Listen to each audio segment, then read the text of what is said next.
Glory to Jesus Christ. On this fifth Sunday of the fast, when we remember St. Mary of Egypt, the gospel that we read on Sunday is from Mark chapter 10, verses 32 to 45. And as we've been doing for a long time now, we're going to read the commentary by the blessed Theophylact on this gospel. And again, hopefully it proves fruitful for you to be able to hear the gospel in advance of Sunday liturgy, to hear a commentary about it in advance of the liturgy, and then to really be able to listen better when we're at the liturgy itself. So Mark 10:32 to 45. Now, they were on the road going up to Jerusalem, and Jesus was going before them, and they were amazed. And as they followed, they were afraid. Then he took the 12 aside again and began to tell them the things that would happen to him. Behold, we are going up to Jerusalem, and the Son of Man will be betrayed to the chief priests and to the scribes, and they will condemn him to death and deliver him to the Gentiles. And they will mock him and scourge him and spit on him and kill him. And the third day he will rise again. Then James and John, the sons of Zebedee, came to him, saying, Teacher, we want you to do for us whatever we ask. And he said to them, What do you want me to do for you? They said to him, Grant us that we may sit, one on your right hand and the other on your left, in your glory.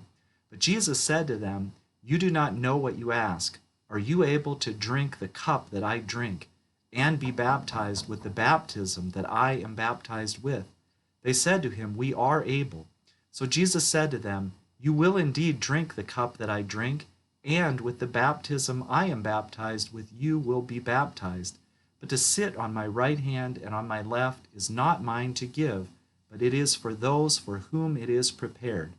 And when the 10 heard it, they began to be greatly displeased with James and John.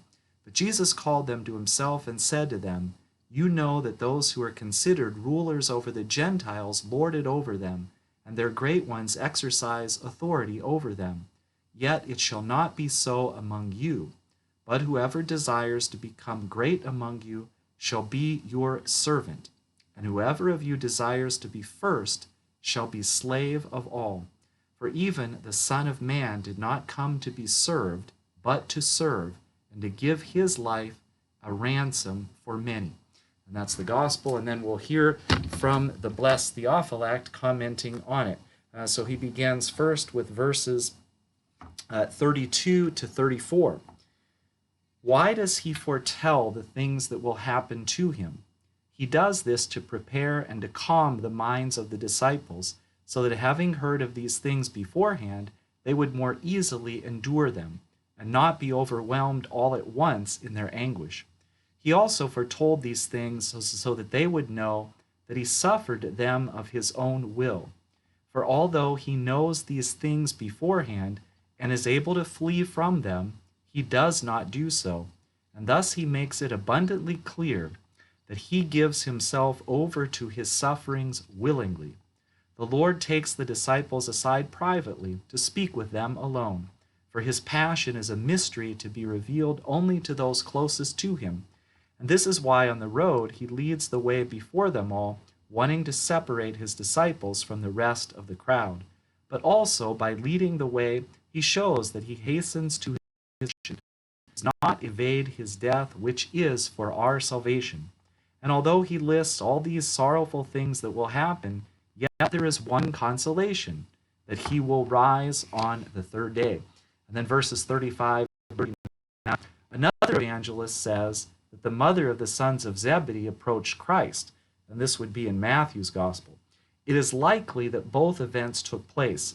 The apostles were embarrassed and had their mother go first, and then they themselves approached Christ in private.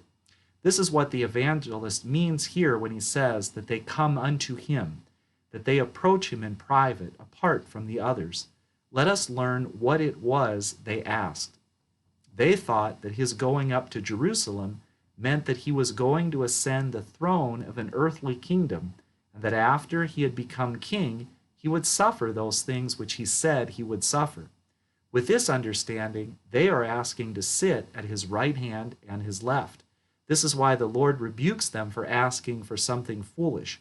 You know not what you ask, he says. You are thinking that my kingdom is an earthly kingdom, and you are asking for an earthly throne. But it is not so. Rather, these things are beyond your understanding. To sit at my right hand is something so great that it goes beyond what even the angelic hosts can do. You are craving honor and glory, but I am calling you to die. By baptism and cup, he means the cross.